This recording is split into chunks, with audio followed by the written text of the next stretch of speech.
Hello दोस्तों, how are you. Welcome to superfast coaching centre में आज आपके साथ में फिर आया हूँ। ठीक है, कल मैंने जो आपको वीडियो दी थी ना, जिसमें मैंने कहा था कि प्रेजेंट इंडेफिनिट सीखने का चैलेंज है, आपको कैसी लगी वीडियो ये आप बताना मुझे। कल जो है ना वो पूरा नहीं हो पाया था, चैलेंज भी अधूरा ही रहा है क्योंकि प्रेजेंट इंडेफिनिट अभी आगे भी है। असल में आज मैं बताने वाला हूँ तुमको नेगेटिव किस तरीके से बनाते हैं उनके। नहीं मतलब चलो हम मान रहे थे कि बात अगर पॉजिटिव थी तो चलो हमें इस तरीके से बनाना है, लेकिन अगर सोचो कि अगर बात नेगेटिव हो कि किसी चीज़ के बारे में मना करा जा रहा हो तब कैसे करेंगे। बहुत ही आसान है, कुछ ही चीज़ बातों में बता देंगे और ऐसा नहीं है कि होगा नहीं, देखते हैं कैसे नहीं होता है। सारी बातें रूल तुम्हें पता ही हैं, कल ही बताए थे मैंने। ठीक है, रूल तुम्हें पिछली वीडियो में मैंने बताए थे। सिंगुलर सब्जेक्ट आए तो सिंगुलर वर्ब लगाना है, प्लूरल सब्जेक्ट आए तो प्लूरल वर्ब लगाना है। यही चीज़ अगर तुमने याद कर रखी है ना तो ये इस चीज़ का दावा है कि तुम सारी की सारी ग्रामर को इसी से निकाल दोगे, कुछ भी दूसरा कुछ याद करने की जरूरत नहीं है। ये सब्जेक्ट और वर्ब का जो एग्रीमेंट है उसको याद रखना है बस। आज जो हम उसी के थ्रू याद करने वाले इनके नेगेटिव कैसे बनाएंगे। सबसे पहले मैं कुछ चीज़ों के बारे में डिस्कस करना चाहूँगा। वर्ब कितने प्रकार की होती हैं। यदि हम साधारणतः बात करें सिंपल, वैसे तो वर्ब के अलग अलग टाइप हैं, अलग अलग कंडीशन में उन्हें पढ़ेंगे, लेकिन सिंपली हम बात करें तो एक होगी आपकी हेल्पिंग वर्ब और एक होगी आपकी मेन वर्ब। ठीक है जी, हेल्पिंग वर्ब और मेन वर्ब। हेल्पिंग वर्ब में आपकी हेल्पिंग वर्ब भी होती हैं और मॉडल्स भी होती हैं।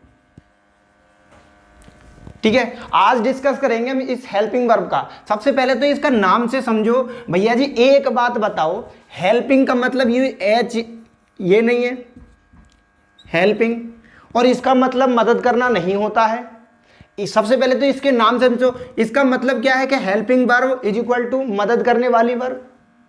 हेल्पिंग वर्ब का क्या मतलब हो गया, मदद करने वाली वर्ब। सबसे पहले तो ये क्लियर कर लो, आगे देखते हैं किस तरीके से मदद करती है। ठीक है, चलो आगे पढ़ाने से पहले एक चीज आपको बोल दूं, अगर चैनल आपने अभी तक सब्सक्राइब नहीं किया है, चैनल को सब्सक्राइब करो, वीडियो को लाइक करो और वीडियो को पूरा देखा करो, स्किप मत किया करो। क्योंकि वीडियो को आप स्किप कर देते हो, फिर आपको आधी बातें समझ में आती हैं आधी नहीं, फिर परेशानी होती है कि सर ये नहीं हुआ कंप्लीट, ये नहीं हुआ। ये तुम्हारी मिस्टेक होती है। ठीक है, वीडियो को पूरा देखा करो। आधा अधूरा, कोई भी आधा अधूरा ज्ञान लोगे आधा अधूरा ज्ञान मिलेगा। जब किसी चीज़ में लगन दिखाओगे तो पूरा ज्ञान मिलेगा। कि कोई काम तुमने स्टार्ट कर दिया है तो उसे पूरा करो, फिर चाहे कुछ भी हो जाए। आपने वीडियो का लिंक खोला है तो उसे पूरा देखो, जब बताओ कि ज्ञान मिला या नहीं मिला। बीच में कोई डिसीजन मत लो, पहले से पहले डिसीजन ले लेना। शहद को चखने से पहले ही तुमने खट्टा बता दिया, अरे भाई पहले चखो तो सही, जब बताओ कि वो खट्टा था या मीठा था। ठीक है, तो कहने ध्यान दो, वीडियो को लाइक करना है, दोस्तों के साथ शेयर करना है। ठीक है, चलो हेल्पिंग वर्ब के बारे में मैंने भी बताया था कि मदद करने वाली। देखो किस तरीके से मदद करती हैं। मैंने बताया था कल आपको फाइनाइट वर्ब और इनफाइनाइट वर्ब। फाइनाइट वर्ब और इनफाइनाइट वर्ब पिछली वीडियो में मैंने आपको बताई थी।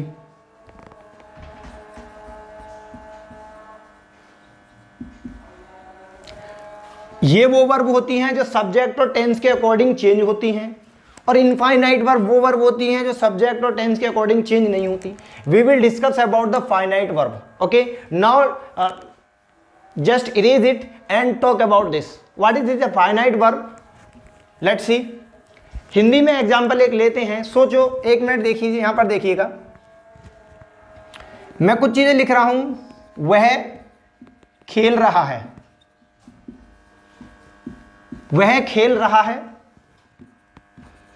वह खेल चुका है, वह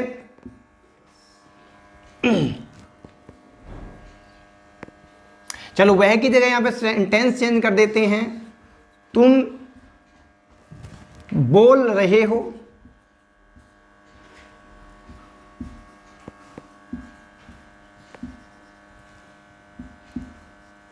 वह बोल रहा है,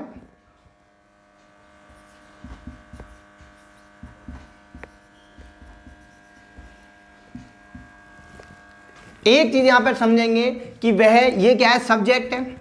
एक आदमी है। जब एक आदमी अगर है तो हमने लिखा कि वह खेल रहा है। यहां पे देखो, यहां पे आया रहा है, लेकिन अगर तुम में ज्यादा लोग हो गए तो फिर अगर रहे हो, तो ये बताइए कि सब्जेक्ट के अकॉर्डिंग टेंस जो वर्ब है, वर्ब की कंडीशन में बदलाव आया कि नहीं आया। सिंपल सी बात है कि सब्जेक्ट के अकॉर्डिंग वर्ब में बदलाव आता है। ठीक है जी। दूसरी बात, यहां पर वर्ब में अगर सेंटेंस का जो टेंस चेंज होता है, एक तो पहली बात क्या बताई कि सब्जेक्ट के अकॉर्डिंग बदलाव आएगा, जिस हिसाब से सब्जेक्ट है उस हिसाब से वर्ब आएगी। इसी को कहते हैं सब्जेक्ट और वर्ब का एग्रीमेंट। ठीक है। अब दूसरी बात ये देख लीजिए आप कि जब टेंस चेंज हुआ, ये कौन सा टेंस है? कंटिन्यूअस का है, ये कंटिन्यूअस का है। ठीक है जी। लेकिन ये किसका है? ये परफेक्ट का है। परफेक्ट के अकॉर्डिंग यहां पर चेंज हुआ, यहां चुके हो, चुका है, ये जो वर्ब जो है ये किसके अकॉर्डिंग चेंज हुई? जो वर्ब इफेक्ट पड़ा, ये इफेक्ट पड़ा टेंस के अकॉर्डिंग।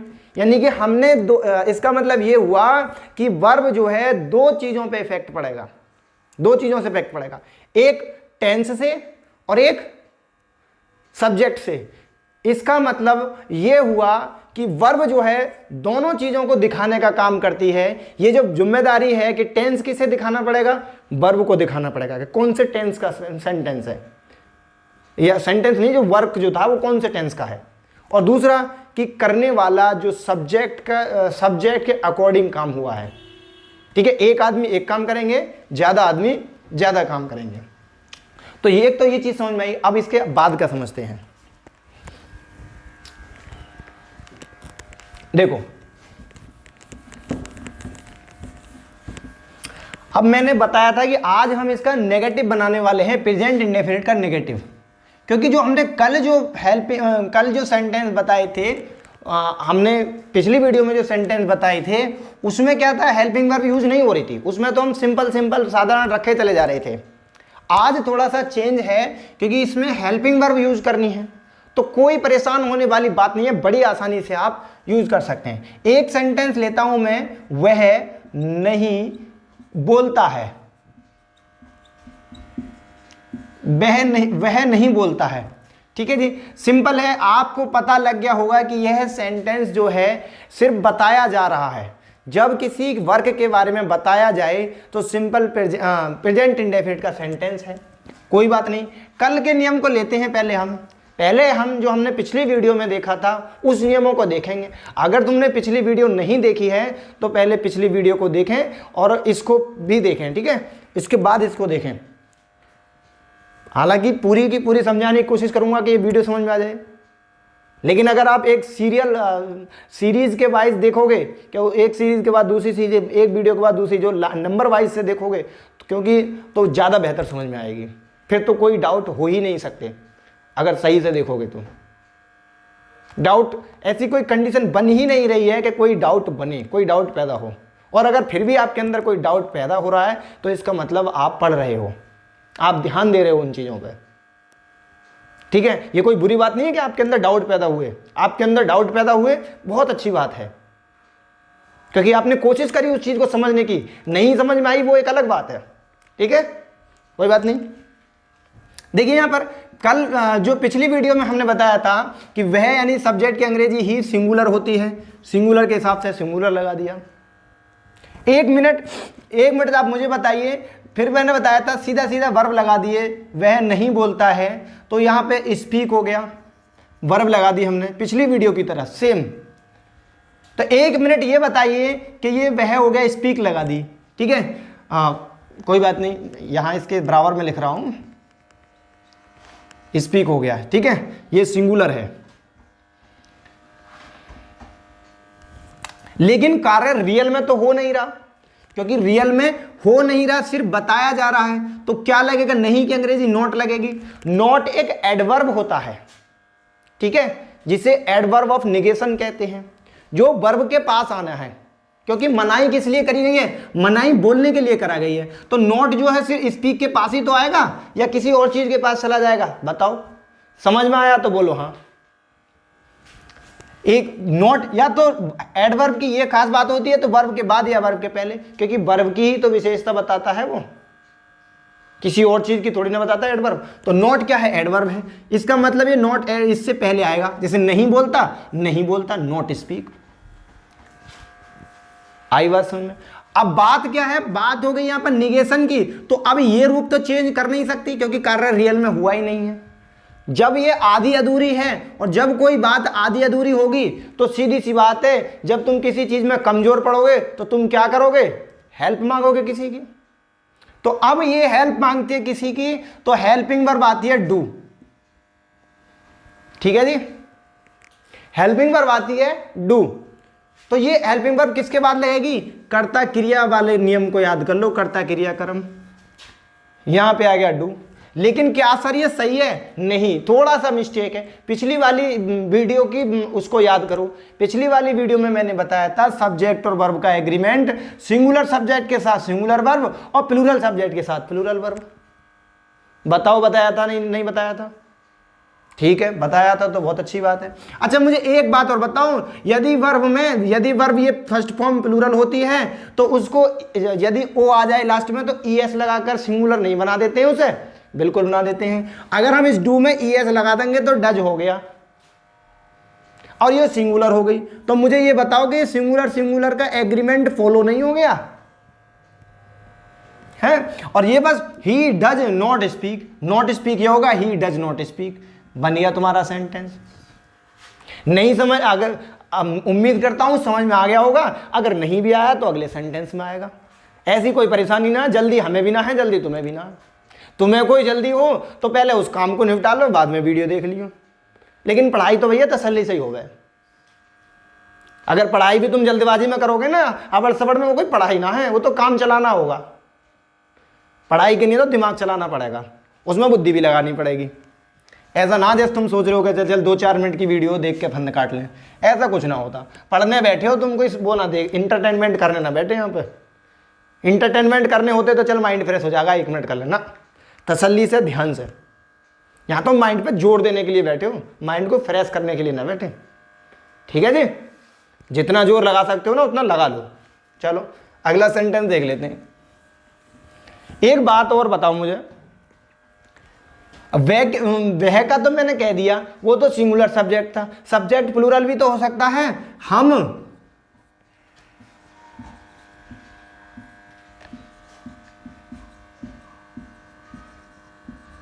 हम नहीं सोते हैं, ये सोने के बारे में बता ही तो रहा है। और जिस सेंटेंस में वर्ब के बारे में बताएगा प्रेजेंट इंडेफिनिट हो जाएगा। क्लियर है? आगे आ जाओ। हम नहीं सोते हैं, तो हम की अंग्रेजी किसके बारे में बात हो रही है? हम के अंग्रेजी में बात होती है। और जिस चीज़ के बारे में बात होती है ना, जिसको ज़्यादा इंपॉर्टेंस दिया जाता है, उसी चीज़ को आगे रखा जाता है जी। हिंदी भाषा हो या इंग्लिश भाषा हो, कोई फर्क नहीं पड़ता, भाषा तो भाषा ही है, सब एक जैसी हैं। कुछ भी अलग ना है, बस हमें लग रहा है कि अलग अलग है। ठीक है जी, कुछ भी अलग ना हो। चलो, जब यहाँ हम पहले रख सकते हैं तो हम वी को भी पहले रख सकते हैं। डिपेंड करता है कि हम इंपॉर्टेंस किस चीज़ पे देते हैं। ठीक है जी, डिपेंड करता है लैंग्वेज में हमेशा कि हम इंपॉर्टेंस किस चीज़ को ज़्यादा दे रहे हैं, उसी से सेंटेंस बने। आ जाओ आगे। वी के बाद क्रिया की बात हो रही है, यहाँ सोने की बात कर रहा है, तो सोने की स्लीप। क्या ये सोता है? नहीं, ये तो नहीं सोता है। तो नहीं सोता है का मतलब नॉट स्लीप। आई बात समझ में? भाई नहीं सोता है तो नॉट स्लीप।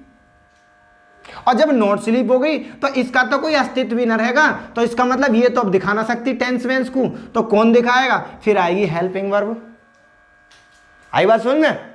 एक बात बता, नॉट स्लीप है तो फिर यू का कार्य हुआ है कोई, या होने के बारे में बता रहा ना।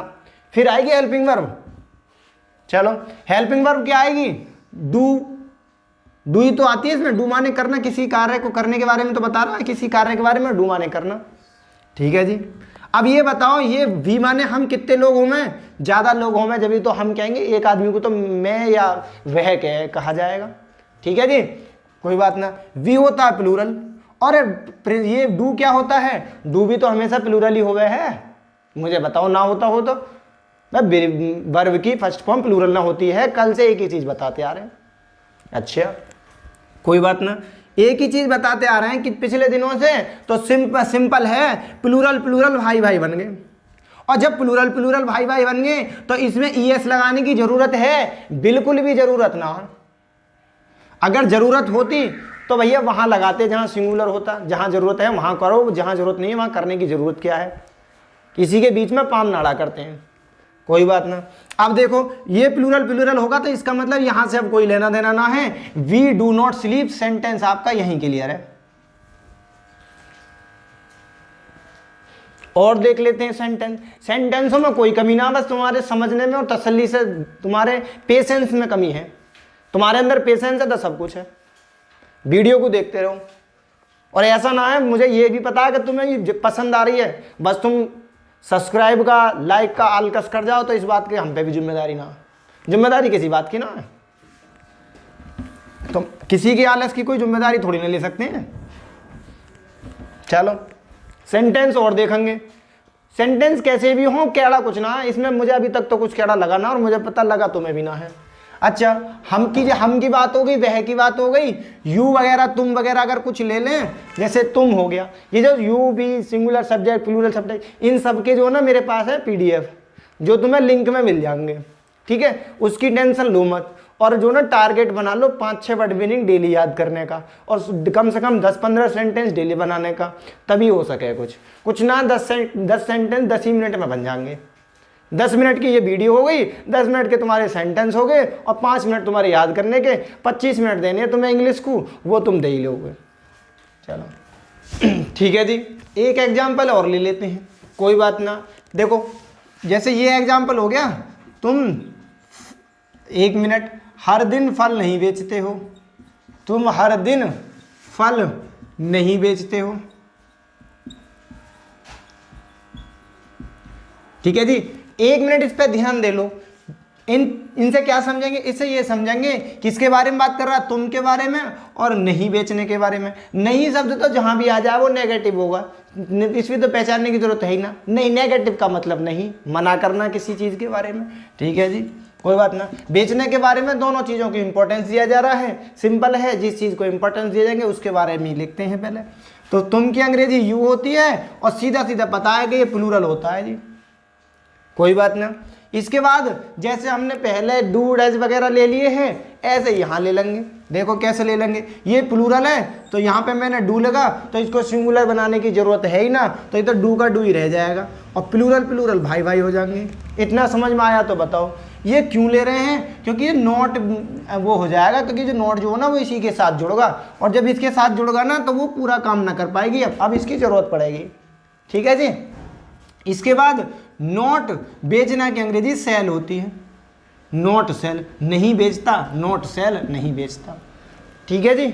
इतना समझ में आ गया, कोई बात ना। यू डू नॉट सेल, क्या नहीं बेचता, फल नहीं बेचता।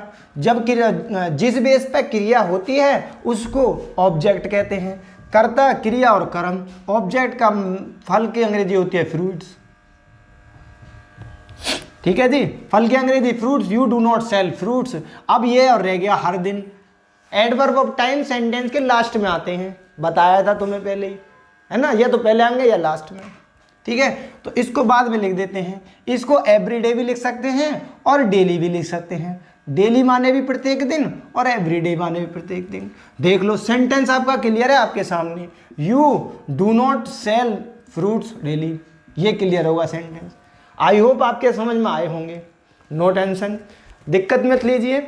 अब जो है आपको समझने हैं और अपने एक बना के अपने मन में ही बना के तैयारी करने हैं। जो इनका वर्ड मीनिंग वगैरह ये सारी जरूरी चीज़ जो है तुम्हारी, जैसे नोट्स टाइप के, वो सब चीज़ तुम्हें मैं दूंगा डिस्क्रिप्शन में लिंक में, ठीक है, उसकी आप परेशानी लो मत।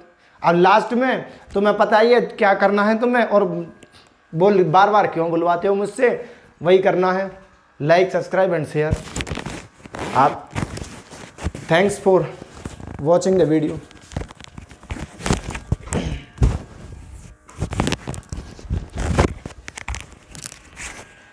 चलिए ये लगता होगा जी है।